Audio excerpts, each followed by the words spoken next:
Level 1. The first offer. You're 24 years old. It's a cold Tuesday night. A sports bar in Prague. You're nursing a beer you don't even want. Across the room, a man notices you. He walks over, sits down without asking. Late 50s, silver watch. The kind of calm in his eyes that only comes from seeing too much. 2 tours. Afghanistan, he says. Not a question. You say nothing. Sniper, decorated, honorably discharged. Still nothing. He leans forward.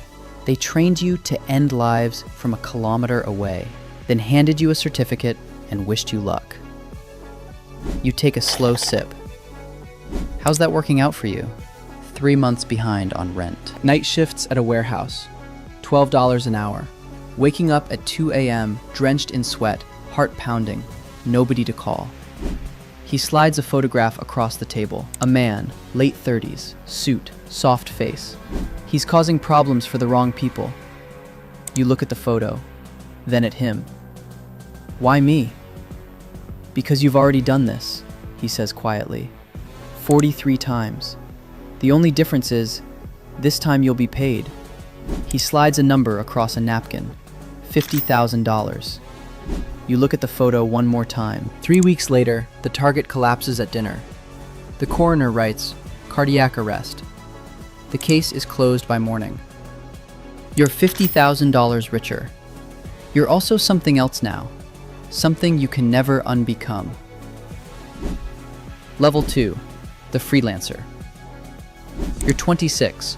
5 contracts in 2 years. A banker in Frankfurt. A lawyer in Rome. A journalist in Istanbul. A gang enforcer in Chicago. And the first one, Prague. You don't ask why. You never ask why. Asking why is how you end up dead. The system is simple. A file arrives, a name, a deadline, a payment method. You read it once. You memorize it. You burn it. You work alone. No partner, no backup. Nobody who can panic. Nobody who can talk. You're a freelancer, the lowest rung, the one who gets the contracts nobody else wants, messy targets, tight deadlines, thin margins. You earn between $25,000 and $55,000 per job. You sleep in budget hotels. You move on fake documents. You own nothing with your real name on it. Your method is clean and repetitive. Observe for 2 weeks. Find the gap in their routine, the underground parking, the late night walk, the moment they think they're safe. It's over in seconds. Suppressed, clean, gone. But you're not perfect yet. Shell casings. A witness who didn't run fast enough. A camera you didn't spot. You've been lucky. You know it. Luck runs out. You decide to become something better. Level 3. The specialist. You're 28. You don't shoot people anymore. Not directly. You've built a specialty. Invisible deaths. Heart attacks. Overdoses. Car accidents. The kind of death that makes a detective close his notebook and go home. A hedge fund manager in London. 54 years old. He's been skimming from people who keep very quiet scorecards. You never meet him. You never need to. You get into his home while he travels. You swap his blood pressure medication. The new pills are almost identical. Almost. He dies in bed on a Wednesday night. His wife calls the ambulance at 6 a.m. The doctor says his heart simply gave out. Paid $115,000. A female tech executive, 36. She discovered something in the company's financials. Screenshots, emails. The kind of evidence that ends careers and starts trials. She drinks. Heavily. Every night, same mountain road home. You disable the barrier on a blind curve. You wait at 1 a.m. No traffic, no cameras. 1 second of intervention. Her car goes over the edge. The investigation takes 4 days. Blood alcohol, 0.21. Verdict, tragic accident. You're making $100,000 to $180,000 per contract now. You have a condo in Panama. It's registered to a company that doesn't exist. You have exit plans mapped for 11 cities, 3 passports, 2 faces. You're not wealthy yet, but you're building something. Level 4, the ghost. You're 31. They call you a ghost now. You don't advertise it. You don't have to. The name travels through channels you'll never see. You only take the kind of work that gets investigated. Politicians, oligarchs, protected witnesses, people with security teams and tasters and panic rooms. Your rate? $300,000 to $500,000. A Russian oligarch in London. He's agreed to testify, the kind of testimony that collapses governments. MI6 has him in a safe house, armed rotation, food screening, no patterns. You spend 5 months watching. Not him, everyone around him. He has a woman, 27. She visits twice a week. The security team knows her, likes her. She passes through without a second look. You become someone else entirely.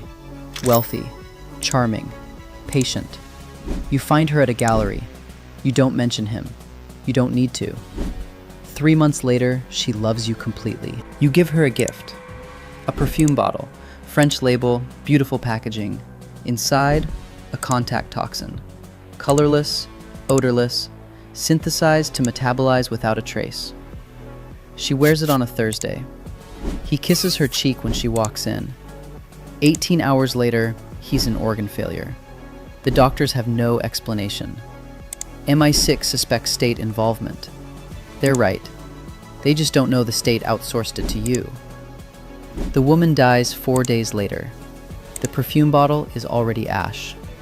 You're $500,000 richer and completely invisible. Level 5, the broker's favorite. You're 34. You don't take cold calls anymore. There's a broker, middleman. He works with the clients who don't exist publicly. Governments, cartels, corporations that operate 3 layers below their legal face. He takes 20%. He earns every cent. A contract arrives. Dubai.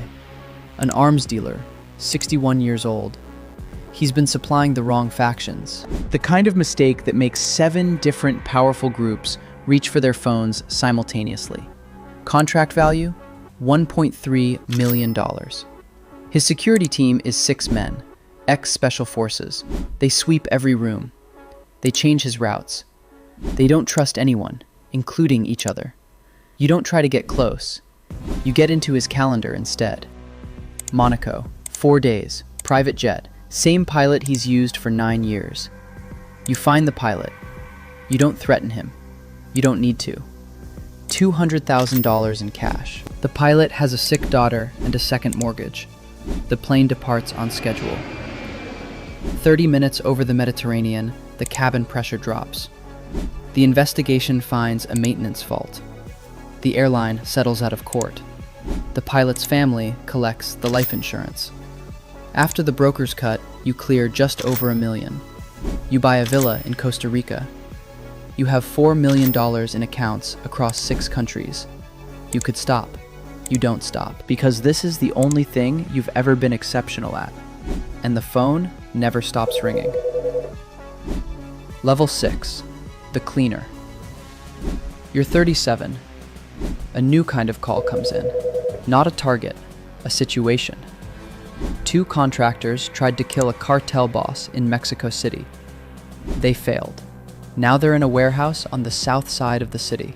The cartel has them. They've been in that room for 36 hours. People talk after 36 hours. If they talk, the network unravels. Names, brokers, clients, including yours. You're not hired to save them. You're hired to make sure they don't say anything. You hit the warehouse at 4 a.m.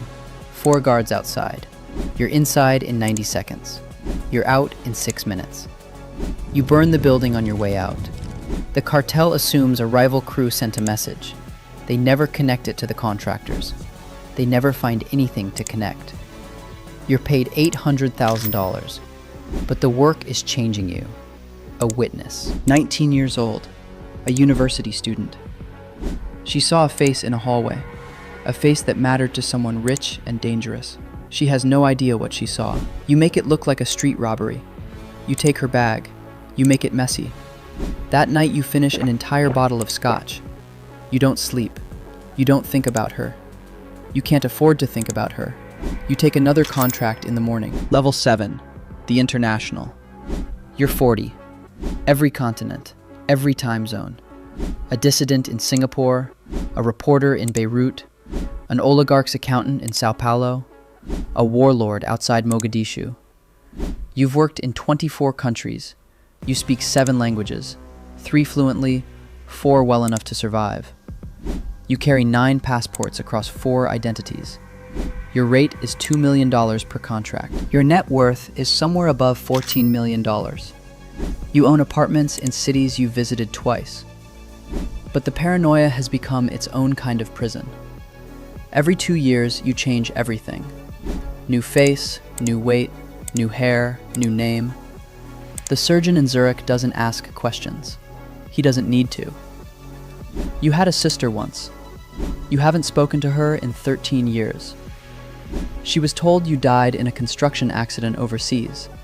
She believed it. You had a woman you cared about once. After 3 months, she started asking questions. Not dangerous questions, just normal ones. Where were you last week? Why won't you talk about your work? You ended it the same day. Now you live in hotels.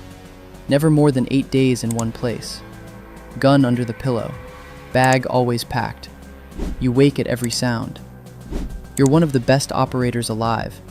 You've never been more alone in your life. Level 8, the hunted. You're 43, Vienna, a job, a politician, a security camera on a building you didn't account for. The image is grainy, partially obscured, but it's a face, your face, from 2 years before the last surgery. Within a week, it's in the hands of Interpol, CIA, Mossad.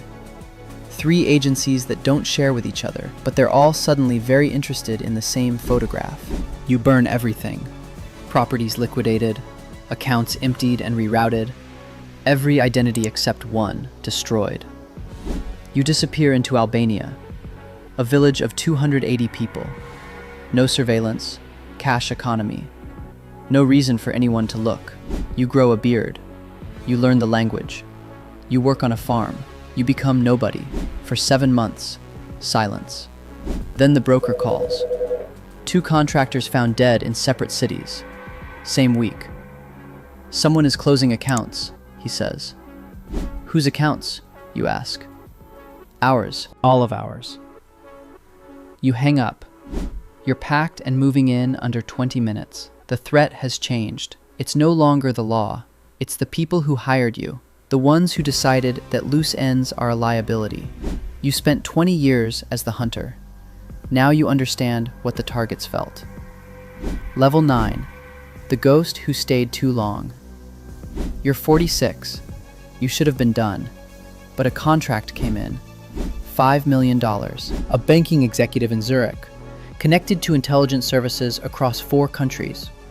His death will send tremors through systems that have been untouchable for decades. You tell yourself it's the last one. You spend 8 months planning. The execution is flawless. He dies in his sleep. The toxin leaves nothing.